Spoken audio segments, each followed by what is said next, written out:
under artillery fire in Metz. The shelling had been relentless for hours, pounding the broken streets of Metz like a drumbeat of doom. Smoke curled through shattered alleyways, clinging to the ruins like ghosts of the past. Lieutenant Jonathan Reed pressed his back against the cold stone wall, feeling the vibrations of distant explosions ripple through his bones. His breath was shallow, his muscles tight, his mind caught in the suffocating vice of decisions no man should have to make.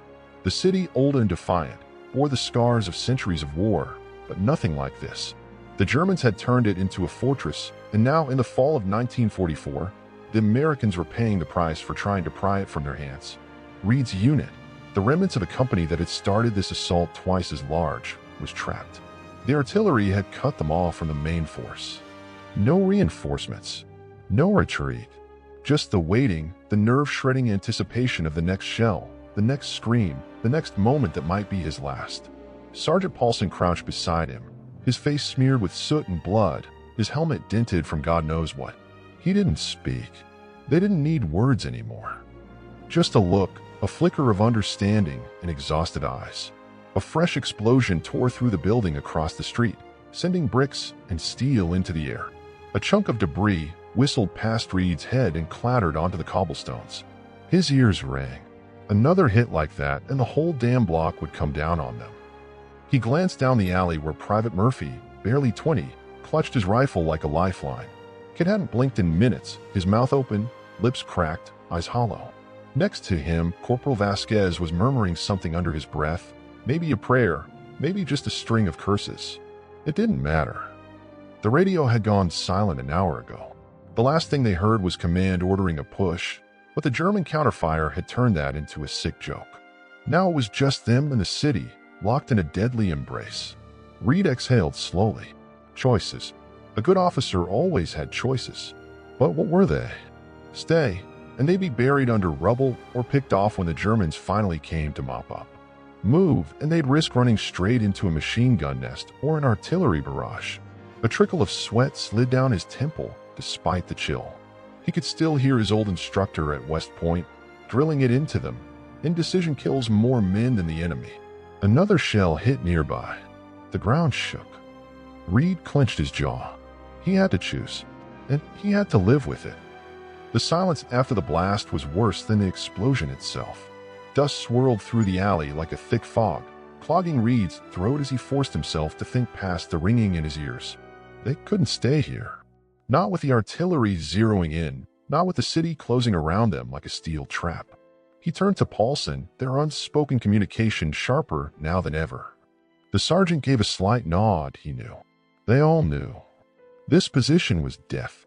But moving meant gambling with whatever hell waited beyond the ruins. Reed pulled out his map, though it was barely more than a shredded scrap of paper now, edges burnt, lines blurred by sweat and grime. He traced the route they were supposed to take before everything fell apart. The bridge over the Moselle was their only shot. If they could make it, they might rejoin the rest of the battalion. If it was still standing. If the Germans hadn't already locked it down. Too many ifs. But that was war. He motioned for Murphy and Vasquez to get ready.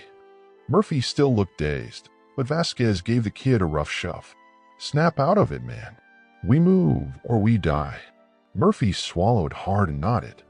They slipped into the ruins, moving in the shadow of broken walls and collapsed roofs. Every step felt like it could be their last. The street ahead was littered with wreckage, twisted beams, shattered bricks, the burnt husks of vehicles that had been caught in the artillery storm. Somewhere in the distance, a machine gun chattered, short controlled bursts. Reed raised a fist, stopping them in their tracks. A shadow shifted near a wrecked half-track. A figure. Then another. Germans. He counted 3, maybe 4. They were talking, their voices low, tense. One of them gestured toward the street, toward the direction Reed's unit needed to go. No way around. No time to wait. Paulson raised his rifle, eyes locked on Reed, waiting for the order. Reed's gut twisted. A firefight here would bring more attention, more danger. But sneaking past was impossible. He had to decide. Again. Reed exhaled slowly, steadying his nerves. The Germans were too close, too alert. They couldn't sneak by. And even if they did, The moment those soldiers spotted their tracks in the rubble or turned the wrong way at the wrong time, it would all be over. He glanced at Paulson. No words needed. The sergeant understood. Reed gripped his rifle tighter. A decision had been made. Paulson moved first, quiet as death, lining up his shot. Reed did the same. The others followed, fanning out just enough to cover each angle. A moment stretched like an eternity. The Germans had no idea they were being hunted. Then Paulson fired. The first enemy soldier barely had time to react before crumpling onto the cold stone. The others snapped their heads around, shouts of alarm ripping through the night. Reed squeezed his trigger. The second man staggered back, clutching his chest, gurgling something unintelligible before he collapsed. The remaining Germans scrambled for cover, barking frantic orders. A shot ricocheted off a chunk of concrete near Vasquez. Another tore through the air past Murphy, who flinched but held his ground. Reed fired again, his round slamming into the third German's shoulder. The man let out a strangled cry before dropping his weapon. The last one bolted, disappearing into the ruins before anyone could stop him. Silence. Just the sound of their breathing, heavy and uneven. The stench of gunpowder filled the air. Paulson spat onto the ground. That one's gonna bring friends. Reed didn't answer. He already knew. They had minutes, maybe seconds. Move, he ordered. No hesitation. They ran. The city blurred around them. Dark alleys, shattered windows. The skeletal remains of buildings that once housed families, now just tombs of the past. Every step felt like they were trespassing on something sacred, something that would never forgive them for being here. The bridge wasn't far now. Just a few more blocks. Then a sound that turned their blood to ice. The low metallic grind of a tank's treads. Somewhere ahead. Waiting. Reed skidded to a stop, heart hammering against his ribs. Paulson nearly slammed into him. Murphy whispered, "Oh, hell no." Reed didn't breathe. Didn't move. The street ahead, barely visible through the smoke and rubble, shuddered as the behemoth rolled into view. A German Panther, its long-barreled gun sweeping the ruins like the Reaper's scythe. A nightmare given form. The bridge was just beyond it, and there was no other way through. Reed felt his pulse hammering in his throat as the Panther crawled forward, its engine growling like some ancient beast roused from slumber. The ground beneath their feet trembled with every slow, deliberate rotation of its treads, crushing shattered bricks and twisted steel into dust. The long barrel of its main gun swept from left to right, searching, calculating, an unfeeling machine designed to obliterate anything foolish enough to stand in its way. Behind it, just past the ruins of a collapsed cafe, was the bridge, their only chance at survival. But between them and salvation loomed 30 tons of German steel and death. He forced his breath to steady, mind racing through possibilities. They were outgunned, outmatched, and had nowhere to hide if the tank spotted them. Infantry might be following close behind, ready to sweep through the wreckage and finish the job. The thought made his skin crawl, but there was no time for doubt. He turned to Paulson, his sergeant's expression grim yet expectant, waiting for orders. Vasquez shifted uneasily, his fingers tightening around his rifle, while Murphy looked like he might collapse under the sheer weight of fear pressing down on him. Retreat wasn't an option. They had fought too hard, lost too much to turn back now. And even if they did, there was nowhere left to go. The artillery had cut them off from the rest of the battalion, and staying put meant waiting to be picked off one by one. The bridge was the only way forward, but that meant getting past the Panther without being reduced to smoldering corpses in the street. He swallowed, feeling the weight of his decision settle in his gut like a stone. "We can't fight that thing head-on," he murmured, keeping his voice low, almost drowned out by the distant echoes of battle still raging beyond the city's ruins. "But we don't have to. Tanks have blind spots. If we're fast, we can slip through before they know we're there." Paulson exhaled sharply, nodding, though there was something dark in his eyes, something that said he wasn't convinced they'd all make it. Vasquez rolled his shoulders, shifting the weight of his gear, muttering something in Spanish before glancing toward the wreckage ahead. Murphy just stared at the ground, his knuckles white where they gripped his rifle. "Vasquez, you and Murphy take the left side. Keep low, keep quiet. Paulson, you're with me on the right. We move when I say, not a second before." Reed's voice was firm, brooking no argument. There was no room for hesitation now. They crouched low, moving like ghosts through the ruins, boots barely making a sound against the rubble-strewn ground. The tank continued its slow advance, its turret pivoting, scanning the skeletal remains of buildings that once stood proud but were now hollowed-out corpses of stone and steel. Smoke drifted lazily through the air, mixing with the acrid scent of gunpowder and something worse, something that smelled of burnt flesh, of death clinging to the city like a stain that would never wash away. Reed's pulse slammed against his ribs as they neared the tank's flank, staying within the deep shadows of a collapsed apartment block. He could see the thick armor plating, the black cross painted on its side, the dried streaks of mud and soot that marred its steel surface. The crew inside was unaware of their presence, for now. If they were lucky, if they moved fast enough, they might just make it through. Then, in the distance, a shout. German voices, sharp and urgent. The infantry was coming. Reed sucked in a breath, adrenaline surging like wildfire through his veins. No more waiting. No more careful planning. It was now or never. He signaled to the others. Then they ran, boots pounding against the broken streets, lungs burning with the effort. They sprinted past the behemoth of steel and death, every nerve in their bodies screaming that at any moment, the turret might turn, the cannon might fire, and they would be nothing more than smears of blood and bone on the ruined pavement. Paulson was ahead of him, Vasquez and Murphy on the other side, moving in perfect, desperate synchrony. The Panther remained still, unaware, the voices of the approaching infantry growing louder, closer, their boots crunching over debris as they hurried toward the wreckage. The bridge was just ahead, stretching over the river like a thin promise of salvation. If they could just. A deafening roar split the night, and Reed's stomach lurched as fire and steel erupted behind him. The Panther had fired. Not at them. At something else. And that's when he saw it. A second tank, emerging from the smoke on the far side of the bridge, its gun still recoiling from the shot it had just fired. But it wasn't German. It was American. The cavalry had arrived, or so he thought, because even as relief surged through him, another explosion ripped through the bridge's support beams. Stone cracked, metal groaned, and the only way out of this hell began to collapse before his very eyes. The bridge shuddered as the explosion ripped through its foundation, a monstrous groan of stone and steel echoing through the ruins like the death rattle of a dying beast. Chunks of masonry cracked and tumbled into the river below, sending up massive plumes of water. The metal framework twisted, cables snapping like the lash of a whip, sparks flickering in the smoke-choked air.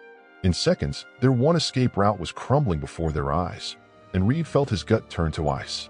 The Panther roared behind them, its turret jerking toward the newly arrived American Sherman tank on the far side of the river. The German infantry scattered, some diving for cover, others scrambling to return fire. Chaos erupted.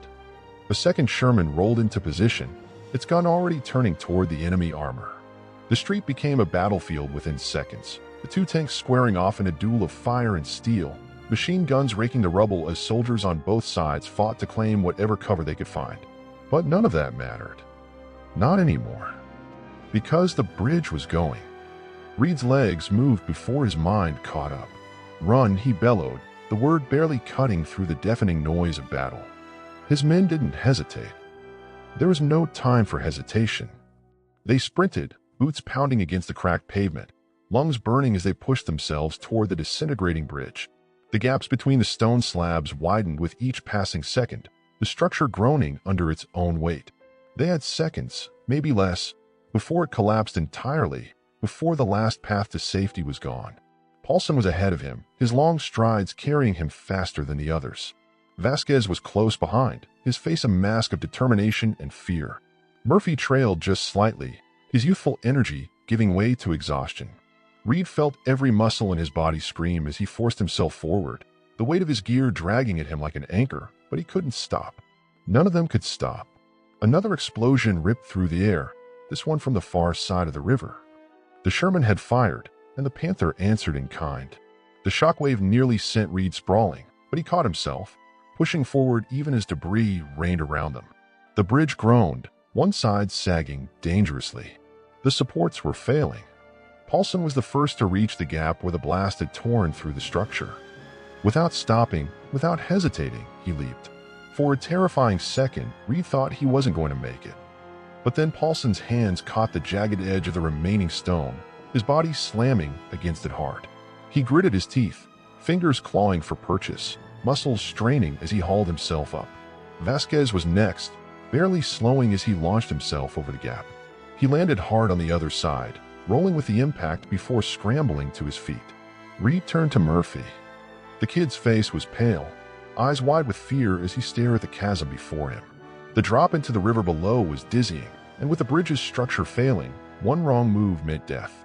"Murphy, go!" Reed shouted, reaching out, trying to force him forward. The private's breathing was ragged, his fingers tightening around his rifle. "I can't." Reed grabbed him by the collar and yanked him toward the edge. "No." Murphy stumbled, legs trembling, but he ran. At the last possible second, he jumped. For a moment, Reed thought he'd made it. Then his foot slipped. His fingers brushed the ledge, and then he was gone. Reed didn't think. He dove forward, hitting the ground hard, reaching, grasping, his hands closing around Murphy's wrist just as the kid's body dangled over the abyss. Murphy gasped, eyes wild with panic, his free hand clawing at empty air. The bridge groaned again, another section crumbling away into the river below. They were out of time.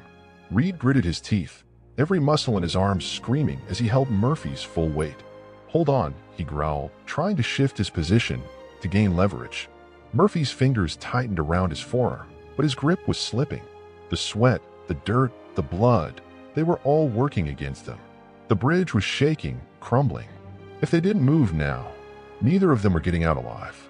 Paulson and Vasquez appeared above him, reaching down, grabbing Murphy's other arm. Together they pulled, dragging the private up inch by inch.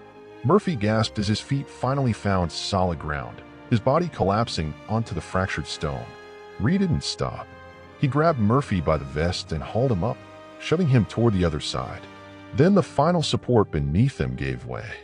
The bridge buckled, tilting violently. Reed felt the ground shift beneath him, the world twisting as gravity took hold. His stomach lurched, the sensation of falling overtaking everything.